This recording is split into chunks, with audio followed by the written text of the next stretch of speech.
Santa Mónica Radio y TV Más Digital presenta Curso Bíblico con Fray Roberto Armas. Únete a Fray Roberto Armas mientras nos guía en un viaje de descubrimiento y reflexión a través de las Sagradas Escrituras. Explora las enseñanzas de la Biblia, profundiza en su significado y descubre lo que nos dice Dios a través de su palabra. No te pierdas Curso Bíblico con Fray Roberto Armas. Sintonízanos y enriquece tu camino de fe. Seguimos con los profetas menores. ¿Cuál es la teología de Joel? Hablamos entonces de los profetas menores. Ya hablamos anteriormente de los mayores, Isaías, Jeremías, Ezequiel y Daniel. Comenzamos la semana pasada con los profetas menores, que son 12, y ya hablamos el martes pasado del profeta Oseas, el primero que aparece en la Biblia en orden de estos 12 profetas. El segundo es Joel. Entonces sí, vamos a hablar un poquito de la teología. Vamos a hablar de cada profeta solamente su teología, o sea, sus mensajes centrales, la espiritualidad principal que tiene cada uno de estos profetas. El pueblo de Dios, en esa época de Joel, sufre una violenta invasión de naciones extranjeras, ¿no? Y como consecuencia de la ruina y destrucción causadas por estos invasores, semejante a la que produce, dice, una plaga de langosta cuando cae sobre un campo sembrado. Entonces, así lo compara Joel, se ha producido, a consecuencia, el hambre entre los habitantes del país. Cuando una avalancha de langostas devasta una finca, pues que produce hambre después, porque de esa finca no van a sacar ningún producto para su alimentación. Entonces, igual, así lo compara el profeta Joel, la invasión de pueblos extranjeros que devastan todo, lo destruyen todo, y entonces la nación que ha sufrido estos desastres sufre las consecuencias. El pueblo sabe que el Señor los amenazó con enviarles estos mismos males, ¿no?, si ellos no se convertían de sus pecados. Eso ya estaba advertido anteriormente, antes que estos profetas incluso. Por eso ahora convocan, por medio del profeta, convocan a una solemne celebración litúrgica con ayuno y muestras de dolor, arrepentimiento, para pedir perdón por los pecados, por los errores que han cometido, que creen que son los causales de estas desgracias. Porque así como Dios amenazó con castigos, pues también prometió que haría justicia a su pueblo y que vendría después, pues, redención, salvación. Siempre es la historia que se repite. El pueblo comete errores, viene la desgracia, porque están apartados de Dios, piden perdón, suplican a Dios y Dios siempre les da una nueva oportunidad. En la respuesta del Señor, en este caso, por medio del profeta Joel, este profeta coloca en el primer plano una idea que ya había sido insinuada en la época anterior al exilio incluso. ¿Cuál es la idea? Que Dios no es solamente el Dios de Israel, que Dios es también el Señor y Dios de toda la tierra, y que Él juzgará a todas las naciones, no solamente a Israel, sino a todas las naciones. Dios es Dios de todo el mundo, y Dios es Dios de todas las naciones, crean en Él o no crean en Él. Hoy es igual, por si acaso, Dios sigue siendo Dios, y Dios sigue siendo el mismo del Antiguo Testamento, del pueblo de Israel, y nuestro Dios en el cual creemos ahora. Es el mismo Dios, porque no hay más que uno, un único Dios, que es Dios de todas las naciones, es Dios de todo el mundo, y actúa con todo el mundo. Crean o no crean en Él, porque una cosa existe, creas o no creas en ella. El sol existe aunque no lo veas, lo vemos, ¿no? Pero si no lo viéramos también seguiría existiendo. Cuando se nubla no vemos el sol, pero sigue existiendo, está detrás de las nubes. O sea, y Dios es igual. Dios a veces nosotros mismos lo ocultamos y creemos que a veces aparece y que es nuestro Dios de nosotros solos, solo de nosotros. No, pero es de todos. Y Dios cuida a todos y Dios ama a todos por igual y da nuevas oportunidades a todos. En este libro de Joel se reitera el concepto de Día del Señor. El Día del Señor se repite varias veces en este libro, entendido como el momento en el que Dios juzgará a todas las naciones, pagará su merecido a los culpables y hará desaparecer todos los males y dará comienzo a una paz y a una felicidad para su pueblo. Este es el Día del Señor, el día que castiga a los malos, a los que han cometido errores, da oportunidades y se convierten, y es el día de salvación, el día de misericordia, el día de que vendrá la paz y la felicidad al pueblo. Por tanto, la idea de Día del Señor resuena también incluso en otros profetas, ¿no? No solamente es profeta Joel, sino que hay otros profetas que también transmiten la misma idea para dar esperanzas y fortaleza al pueblo. El poder de Dios sobre todo el mundo queda expresado cuando el Señor anuncia que no solo rechazará a los invasores y cambiará la situación política, sino también cuando promete que dará productividad a los campos para que su pueblo tenga abundancia de bienes, y sobre todo cuando se revela en la etapa que siga al Día del Señor. Llega el Día del Señor, donde hay castigo, donde hay perdón, donde hay misericordia, donde hay salvación, pero después de ese Día del Señor siguen más días. Por lo tanto, en esos días siguientes el pueblo será renovado totalmente, porque Dios derramará su espíritu sobre él. Siempre el espíritu de Dios estará sobre él y siempre pues le dará esas oportunidades para que vivan en paz, vivan tranquilos, vivan como Dios quiere que vivan, pero siendo fieles. Lo que va a exigir Dios siempre por medio de los profetas es la fidelidad. Entonces, eso es lo que es la teología de Joel. Ahora vamos a hablar también un poquito, antes de ir a la pausa, sobre la teología de Amós. Bien, pues el siguiente profeta en orden que tenemos en la Biblia es el profeta Amós. El profeta Amós. El mensaje central de este libro, de este profeta Amós, se puede resumir en la proclamación de un Dios que está por encima de todo lo que existe. Dios está por encima de todas las criaturas que Dios ha creado. Si Dios las ha creado, están por debajo. El que crea es el que está por encima. Y por encima del Creador no hay nadie. Por lo tanto, Dios está en la cima, está en lo máximo de todo lo que existe. El discurso de este profeta se interrumpe con doxologías o palabras de alabanza dirigidas a Dios, que a la vez de dar al libro el aspecto litúrgico, parece que es una liturgia, mantiene en los lectores la imagen de un Dios que no se confunde con la creación, sino que es el creador y el dominador de todo. Esa es la gran idea teológica de este libro, ¿no? Dios, el creador, lo crea todo, pero está por encima de todo lo que ha creado. En los oráculos con los que comienza el libro, Dios se presenta como el juez de todas las naciones, lo que constituye una novedad, ya que hasta ese momento el Señor era presentado solo como el Dios de Israel, pero no como juez que va a juzgar y que va a tomar determinaciones al final.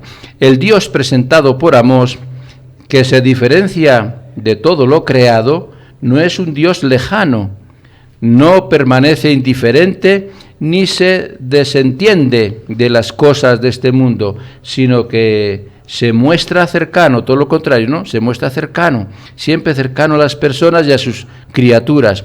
Defensor siempre de los más pobres y débiles y los más humildes. Y se indigna por la opresión que se hace por los ricos hacia los pobres. No se deja sobornar por los que le ofrecen culto con bienes mal adquiridos y desprecia después los actos, Dios desprecia también los actos litúrgicos celebrados por aquellos que no llevan una vida de acuerdo con las exigencias de la ley, la hipocresía. Entonces Dios está siempre con lo que es justo, Dios siempre está con lo que es leal, ¿no? En lugar de ese culto así falso de personas que aparentan, son los hipócritas, lo que decía Jesús, los fariseos, hipócritas, que aparentaban lo que no eran, pues había también muchas personas en esa época que ofrecían culto a Dios, sacrificios a Dios, pero hipócritamente, no coincidían después con su vida. Es como ahora muchos católicos también, entre nosotros, que ofrecemos a veces devociones, novenas, procesiones, sobre todo en las fiestas populares de nuestros lugares, y eso sí, un ratito en la misa, un ratito ahí, pero después a emborracharse, a abusar de la libertad que tenemos y a cometer injusticias y errores, a robar, a cuantas cosas más, ¿no? La famosa corrupción y demás. Personas que aparentan muy religiosas y muy devotas, pero que después en la realidad es todo lo contrario. En lugar de ese culto, el profeta exige, en vez del culto hipócrita, exige una práctica de la justicia en todos los sentidos. El profeta introduce la noción del día también del Señor que estamos diciendo, que luego será retomada también por otros profetas. Es el día futuro en el que Dios juzgará a la humanidad para dar su merecido a los pecadores, instaurar la justicia y dar comienzo a un tiempo de paz y de felicidad.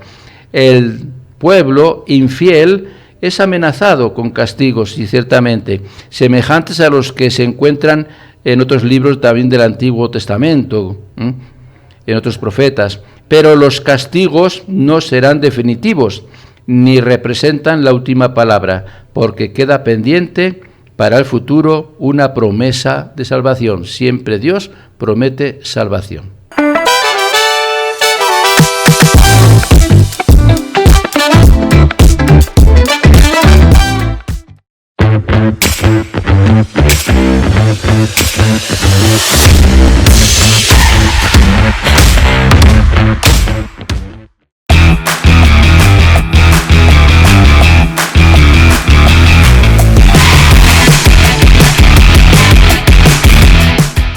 Y estamos de regreso en Curso Bíblico y seguimos hablando de los profetas menores y ahora pasamos a ¿cuál es la teología de Abdías? El profeta Abdías, ¿no? Abdías. El libro de Abdías encuentra en la figura de Edom, que es un territorio vecino, el tradicional enemigo de Israel. Vecinos que por lo general siempre entre vecinos son enemigos. Entre provincias vecinas solemos ser enemigos. Provincias que son ya más alternas, nos llevamos mejor. Y pasa igual en los distritos. Distritos vecinos siempre se llevan mal. Distritos alejados se llevan mucho mejor. Pero eso pasaba también en tiempo de Israel. La región de Edom, vecina de Israel, pues siempre había conflictos con ellos, ¿no? Se destaca la soberbia y el proceder de Edom, ¿no? Porque el día en que Jerusalén era atacada y destruida, se unió a los enemigos. Entonces era un territorio cercano, próximo a Israel, pero que aprovecha las ocasiones de otras invasiones para ponerse en contra de Israel. A los que se oponen al pueblo de Dios, el profeta les anuncia la proximidad del día del Señor, que hemos hablado en el profeta anterior, donde serán juzgados, ¿no? Ellos serán juzgados y condenados Todos los que se han portado mal, todos los malhechores serán condenados. El odio y la violencia de estos, pueblo de Edom, acumularon, que fueron acumulando esa violencia, ese odio y demás, se volverán contra ellos mismos. Lo que ellos han actuado contra el pueblo de Israel, después se volverá contra ellos mismos. Es lo que anuncia el profeta, ¿no? Que Dios después va a volver las cosas al revés. Los fieles, los que son fieles a Dios, fieles al pueblo, en cambio, ocuparán toda la tierra de Israel y el Señor reinará sobre ellos. Dios estará siempre con los fieles, con los que se mantienen firmes, ¿no?, a su fe. El presuntuoso monte de Esaú será eclipsado por el renovado monte Sión. Monte Esaú, que era tipo montaña pagana, donde se hacía culto pagano, pues será eclipsado por un monte, que es el monte de Jerusalén, cerca del templo, que será el monte de Dios, la montaña de Dios. Y esta montaña eclipsará, dominará a la otra montaña, a las otras montañas que son paganas. El mensaje de Abdías, por lo tanto, se dirige a todos los que ejercen violencia contra los débiles, a todos aquellos que son violentos y son abusivos contra las personas más débiles y pobres.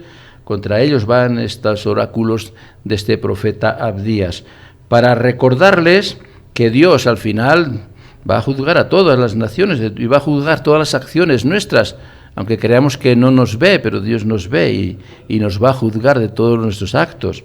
Y dará a cada uno, pues según sus obras, cada uno recibirá, como decimos aquí popularmente, su merecido, ¿no? A los oprimidos, por su parte, los consuela, anunciándoles que Dios vela por ellos y que recibirán el premio por su constancia en la fe. Es una invitación a permanecer fieles, a ser correctos, a ser obedientes, a cumplir bien con esas obligaciones como creyentes, porque después recibiremos la recompensa, el premio que Dios nos va a dar. El que se porta bien va al cielo, decimos así popularmente, ¿no? Pues eso es lo que quiere comunicar el profeta Abdías. Otro. Y seguimos hablando de los profetas. ¿Cuál es la teología del profeta Jonás? Este profeta, como que es un poquito más extenso y aparece un poquito más en la Biblia, incluso es citado también en el Nuevo Testamento varias veces, el profeta Jonás. Israel, en el pueblo, es el pueblo que el Señor se eligió, ya lo dicen todos los profetas, Israel es el pueblo que Dios se escogió como pueblo suyo y como servidor, ¿no? Pueblo que está para servir a Dios. Y recibió la misión de ser luz para las naciones, luz para las demás naciones paganas especialmente, y de llevar la salvación hasta los confines de la tierra, o sea, a todos. Algunos textos del Antiguo Testamento anuncian que al final de los tiempos Jerusalén será el centro hacia el que confluirán todas las naciones. Pero se sabe que algunos grupos entendieron la elección como un tesoro que debían guardar celosamente y, olvidándose de su misión, se distanciaron de los demás pueblos.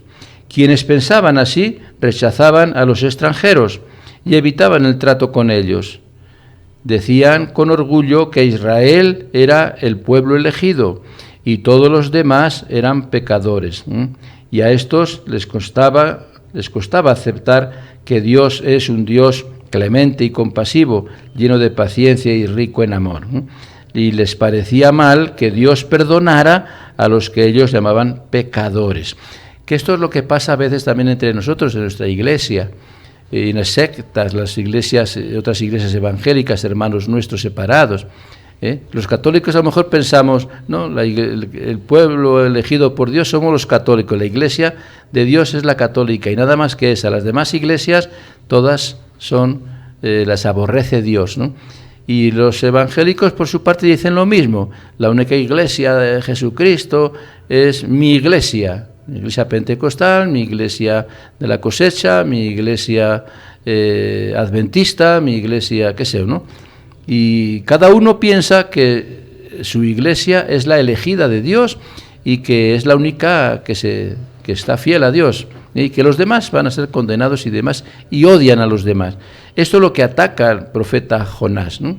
Que no debe ser así, que tenemos que respetarnos todos los pueblos, que tenemos que respetarnos, seamos pueblo de Dios o seamos otro pueblo, seamos iglesia de Jesucristo católica o seamos otra iglesia. El respeto es lo fundamental, ¿no? La actitud de Jonás, entristecido porque el Señor otorga el perdón a los habitantes de Nínive. Nínive es la capital de una nación vecina, pagana, no creyente en el Dios verdadero. Entonces Dios le manda a Jonás que vaya a predicar allá y para que se conviertan, y el pueblo se convierte y Dios los quiere perdonar, los perdona, y eso no le gusta a Jonás, celoso, claro, lo que estoy diciendo, celoso de nuestra propia religión, y creemos que la nuestra es la única valedera. Para Jonás creía que solamente el pueblo de Israel era el que estaba bien con Dios, ¿no? Y que todos los demás debían ser castigados. No acepta el perdón de Dios para estos pueblos que se han portado mal y se portan mal incluso con él. Pero si hay conversión y hay arrepentimiento, Dios perdona siempre. También aparece en esto un poquito en el libro del Evangelio, después en el momento de Jesús. Critican a Jesús también porque perdona. ¿Quién puede perdonar pecados? Solamente Dios. Le critican los fariseos a Jesús. Y Jesús pues acepta a los pecadores, come con ellos, está con ellos. Tenemos el ejemplo del hijo pródigo, el hermano mayor, que no acepta al hijo menor porque ha pecado, porque se ha separado de su padre. Y como Jesús en esta parábola quiere enseñarnos que debemos acoger. El hermano mayor tiene que acoger al menor, aunque haya pecado. Y que la verdadera fidelidad no es estar junto al Padre, es ser fiel al Padre y ser fiel al Hijo, al hermano, y estar unidos en la familia. Eso es lo que nos enseña Jesús. Pues Jonás va por ese camino también, ¿no? Al final Jonás no acepta el perdón y demás, pero la mensaje que nos quiere transmitir su libro, su mensaje es de que ciertamente tenemos que acoger y perdonar siempre a todos. Finalmente también aparece que el apóstol Pablo vio obstaculizada su tarea de llevar el Evangelio a todas las naciones. Su predicación tuvo éxito entre los prosélitos y los paganos, pero se le oponían los que pensaban que el Evangelio era un privilegio que no se debía compartir con los que venían del paganismo. Pablo pues es un ejemplo también. Jonás predicó en un pueblo pagano, se convirtieron y Dios los perdonó. Pablo viene de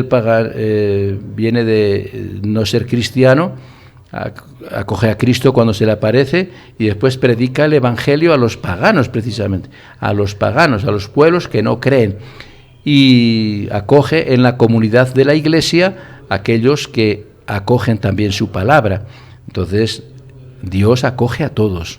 Y es que Dios acoge a todos, tanto en el Antiguo Testamento como en el Nuevo, en tiempos de Jesús y en nuestros tiempos también. El Nuevo Testamento menciona a Jonás y lo presenta como una figura. En el Evangelio de Mateo, Jonás, que está 3 días y 3 noches en el vientre de un gran pez, es el signo que prefigura a Cristo, que está 3 días y 3 noches en el sepulcro, antes de su resurrección. El Evangelio de Lucas dice que Jonás, cuando predica a los habitantes de Nínive, es el signo que anuncia la predicación del Evangelio a todas las naciones. Todo el mensaje de Jonás se va a repetir después con la presencia de Jesús y con lo de los apóstoles. En el capítulo 2 de Jonás se intercala un salmo de acción de gracias compuesto con frases extraídas de otros salmos. Es la acción de gracias de Jonás por su liberación de la muerte, y en la Iglesia se recita a la luz de la resurrección de Jesucristo. Todos estos mensajes de los profetas después se hacen realidad con la presencia de Jesús.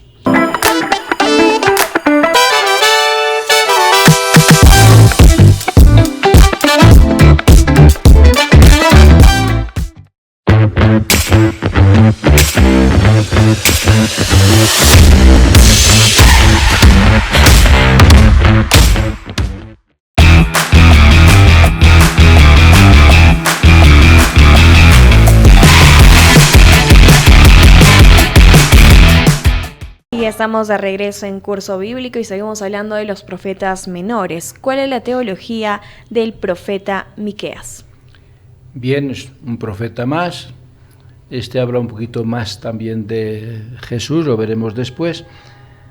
Pero en casi todos los profetas se repite pues, esta idea, ¿no? Que Dios no es indiferente ante la injusticia.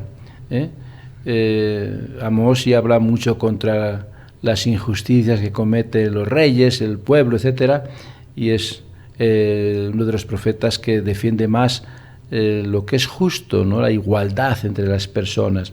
Por eso ese es el tema también central, ¿no? Dios no es indiferente ante la injusticia. Dios siempre examina rigurosamente, sí, las faltas que se cometen en la sociedad y declara que la ambición, sobre todo por la riqueza, corrompe a los humanos de cualquier elemento de la sociedad, estamento de la sociedad. El Señor está dispuesto siempre a descargar el castigo sobre los culpables, pero este castigo se presenta aquí en el profeta como la destrucción de Samaria, menciona la destrucción de Samaria y después también la de Jerusalén, y lo achaca pues a que han cometido injusticias, y Dios reacciona no castigándolos, pero sí dejándolos sin defensas, ¿no? Dios como que se aparta un poquito porque el pueblo es infiel y comete injusticias y lo deja a su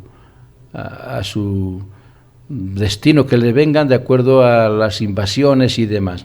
Y por eso vienen las desgracias de Samaria, la desgracia de Jerusalén. En las dos los cuenta el profeta Miqueas. Aparece, por lo tanto, también ya la perspectiva del exilio a Babilonia, pero siempre como consecuencia de la injusticia del pueblo y de los reyes. Para evitar este castigo de Dios, a los pecadores no se les exigen actos extraordinarios como ofrecer holocaustos o sacrificios, o sacrificar al hijo primogénito para justificarse, ¿no? Miqueas enseña que es necesario volver a la ley de Dios. No es ofrecer sacrificios y cosas por el estilo, sino volver a la ley de Dios, volver al amor. Y para eso resume todos los mandamientos de esa época en unas pocas exigencias. Todos los mandamientos se resumen en respetar el derecho, amar la lealtad y proceder humildemente. Si practican eso, practican todos los mandamientos y todo les va a ir bien. Pero el Señor no habla solamente con amenazas. El mismo Dios, que se presenta como juez en otros momentos, lleva el atuendo de un pastor. Miqueas lo presenta como pastor que pastorea las ovejas. Por lo tanto, un pastor no está para castigar a las ovejas, sino para salvarlas y darles pastos y cuidarlas, ¿no? Y así pues se presenta también el profeta Miqueas a Dios como un pastor que se preocupa de su pueblo, ¿no? Después de la purificación no se hablará más de todo el pueblo en general. Va a haber un detalle, se va a hablar de un resto del pueblo, un resto que en el plan de Dios cumplirá poco a poco la misión de llevar la salvación no solamente a Israel, sino a todas las naciones.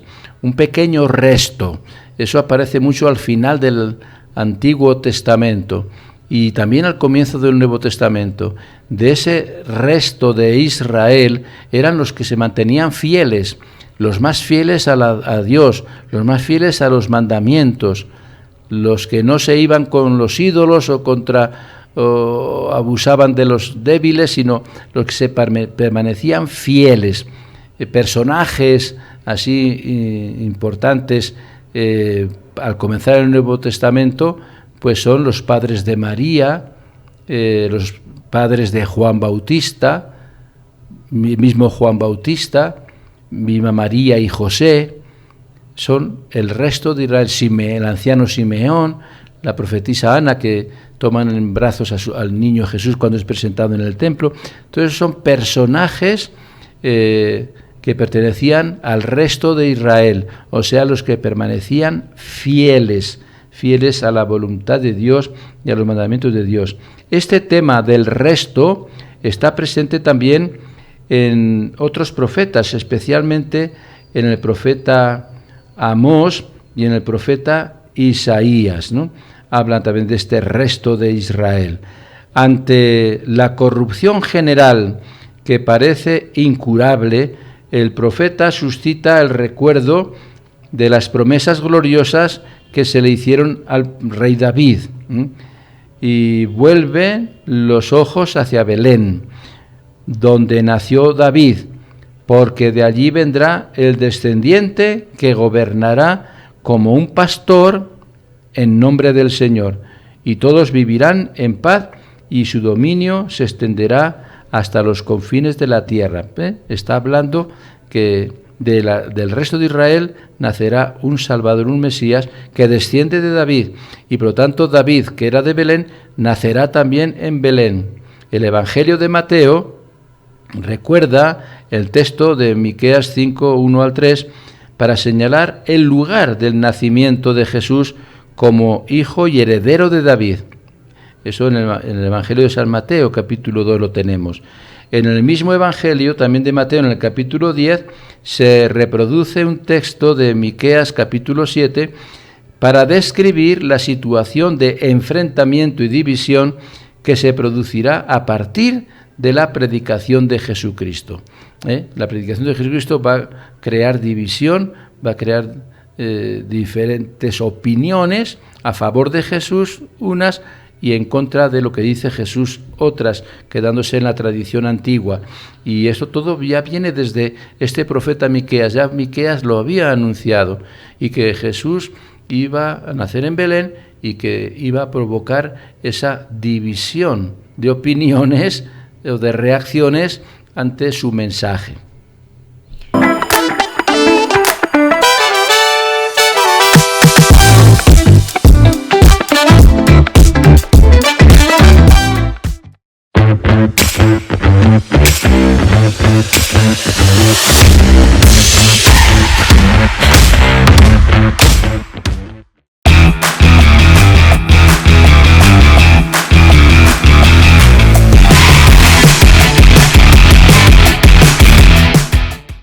Ya estamos de regreso en Curso Bíblico por Santa Mónica Radio y seguimos hablando sobre los profetas menores. ¿Cuál es la teología del profeta Nahum? Bien, Nahum, un nombre raro, ¿no? Nahum, dispuesto a cantar la caída de Nínive. O sea, es el tiempo también de Jonás, donde Jonás ha predicado en Nínive, se ha convertido, Dios lo ha perdonado, pero después Nínive cae como ciudad, y le da la culpabilidad de esto, de la ruina y destrucción de muchas acciones, lo achaca a la rebeldía de la ciudad de Nínive antes de la conversión. Por eso el profeta presenta al Señor como un Dios celoso por la justicia, y dispuesto a castigar a sus enemigos, que son los enemigos también de su pueblo. Es el Dios poderoso que está por encima de todo y provoca el temor del universo cuando se hace presente, como un Dios que provoca temor. Es como se entendía un poquito antiguamente en el Antiguo Testamento, y algunos profetas lo recalcaban, pero no para recalcar esa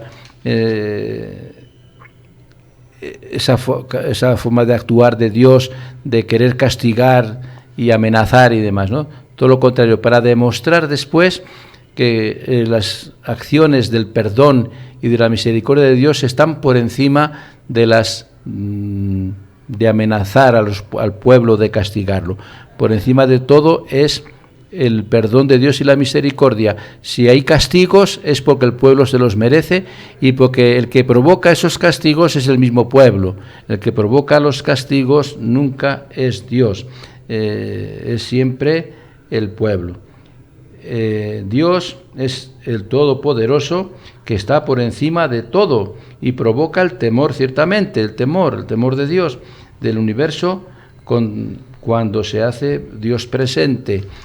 Pero el profeta evita que se fije una imagen distorsionada del Señor cuando añade que el Señor, por encima de todo, es bueno. Por encima de esas amenazas y demás, y todo lo que le sucede a los pueblos, Él es bueno. Y es bueno para todos los que se refugian en Él. Eso lo recalca mucho el profeta, para que el pueblo se refugie en Él. Porque a los que se refugian en el Señor, a los que permanecen fieles al Señor, Dios se muestra siempre misericordia, muestra siempre perdón y muestra siempre su amor. Y lo que tienen que dejar claro entonces, pero ya para que se interprete, no es que lo deje por escrito, sino para que la gente lo interprete, que el castigo nunca viene de Dios. El castigo a una nación viene porque ha sido infiel. Es la consecuencia de su infidelidad y de las injusticias cometidas que lo llevan al mar. Es como el niño que no estudia, la consecuencia es que sale jalado en el colegio. Sale jalado, pero no lo jala el profesor, se jala él solo, el alumno se jala él solo porque no ha estudiado. Las consecuencias de no estudiar es una mala nota. Entonces, no es el profesor el que castiga poniendo mala nota, el mismo alumno se autocastiga cuando no estudia. Y entonces pasa igual con el pueblo de Dios. No es Dios quien castiga al pueblo, sí, infunde temor y terror. El profesor también, los alumnos le temen. Ay, mi profesor me ha jalado o me va a jalar y le tiene miedo, ¿no? Y dice, no, yo no te jalo, tendría que decir el profesor, te jalas tú, porque no estudias. Pues igual, el pueblo que se porta mal, que es injusto, recibe el castigo que por su injusticia se merece. No porque se la mande Dios, sino que él automáticamente, por su infidelidad, se autocastiga, ¿no? El autor, Nahum, canta con alegría, porque así hay unos versículos, unos capítulos, en las páginas por ahí, de la alegría que canta este profeta, porque ve la caída de Nínive como un castigo por la crueldad con que los asirios trataron a los pueblos vencidos, ¿no? Y como que se siente alegre porque Dios ha castigado. Y no oculta sus deseos de venganza. Es admirable el ansia de justicia que brota del corazón de quien fue testigo de las atrocidades cometidas sobre las poblaciones pertenecientes a las ciudades conquistadas. Quien está de parte de los más débiles no puede menos de pedir al Señor que haga justicia y se alegra cuando esta justicia se realiza. O sea, la alegría del profeta no es por el castigo de las naciones o de los pueblos que reciben, ¿no?, después de sus infidelidades. La alegría del profeta es porque después se hace justicia. Al final viene la justicia, porque Dios actúa siempre con justicia. Y por eso es que el profeta invita a la alegría no por el castigo, no por el mal que están sufriendo los otros pueblos, sino porque se está haciendo justicia. En el proceso, el desarrollo de la revelación, y sobre todo ya en el Nuevo Testamento, se verá cómo estos legítimos deseos de justicia se deben purificar para que no se incluyan deseos de venganza, ¿no? Estos cantos de alegría por la justicia, sí, en el Nuevo Testamento Jesucristo los purifica, porque a veces da la impresión de que se alegran por el castigo que reciben los vecinos, recibe las otras personas, y que los que son fieles a Dios se alegran por ese castigo. Eso aparece también a veces en los salmos y demás, ¿no? La alegría de la venganza, entre comillas, ¿no? De la venganza de Dios, y no es venganza de Dios, es lo que he dicho antes.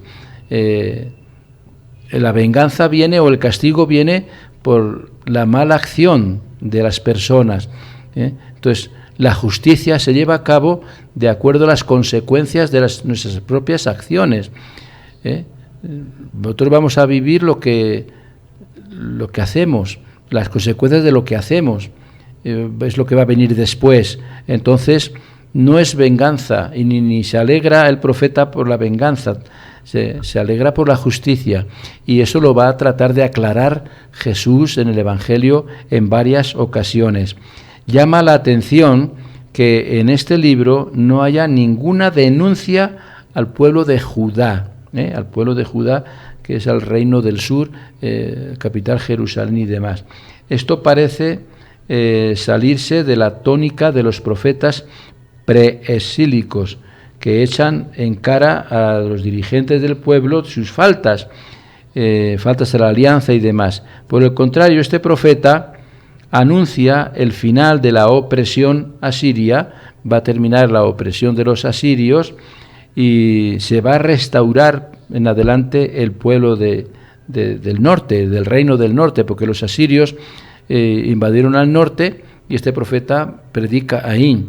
Y entonces, si los asirios fueron crueles, como que Dios se venga de ellos, porque también a ellos les va después mal, pero después Dios hace justicia y el pueblo del norte se restaura poco a poco, por la acción de Dios, por el perdón de Dios. Y entonces esto es lo que también trata de explicar el profeta Nahum.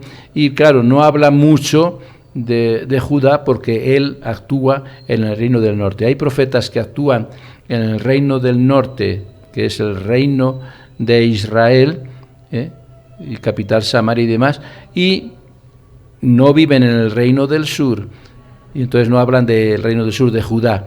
Y hay otros profetas que viven en el reino del sur de Judá, cerca de Jerusalén, y no hablan ni mencionan nada del reino del norte. Eso es normal en estos tiempos de los profetas del norte, profetas del sur, de acuerdo a donde viven, es lo que profetizan y es lo que nos quieren transmitir a las personas. Bueno, así hemos conocido un poco más a los profetas menores, lo que es la teología de Oseas, Joel, Amós, Abdías, Jonás, Miqueas y Nahum. Vamos con la oración final para ya despedirnos de lo que es curso bíblico. Muy bien, pues aquí un poquito adelantados, hemos terminado ya porque siguen más profetas, de cada profeta pues son más cortitos y ya los dedicaremos para el próximo programa. Agradecemos a todos por su audiencia y les esperamos el próximo martes. Vamos a terminar nuestro curso bíblico con la oración. Gracias, Señor, por estas reflexiones y por tu palabra que hemos escuchado. Ayúdanos a comprender cuál es la respuesta adecuada a lo que tú hablas dentro de nosotros. Señor, da siempre tu palabra cotidiana. Ella es como el pan, sacia y a la vez provoca más hambre de ti. Ella es como el agua, riega, refresca, fecunda y limpia. Ella es como la luz, ahuyenta las tinieblas del error y del pecado e ilumina los ojos del alma para ver mejor nuestra vida. Ella es como una voz misteriosa y penetrante, cuestiona y responde, alegra y fortalece. Ella es como espada de doble filo, penetra en lo íntimo del ser, hiere y sana, angustia y libera, inquieta, pero también trae paz. No nos hagas faltar nunca, Señor, el pan cotidiano de tu palabra. Amén. Amén. Y es así como hemos llegado al final de curso bíblico, conociendo un poco más de los profetas menores. Y estuvo con ustedes Ana Rodríguez y Fray Roberto Armas. Con nosotros será hasta el próximo martes.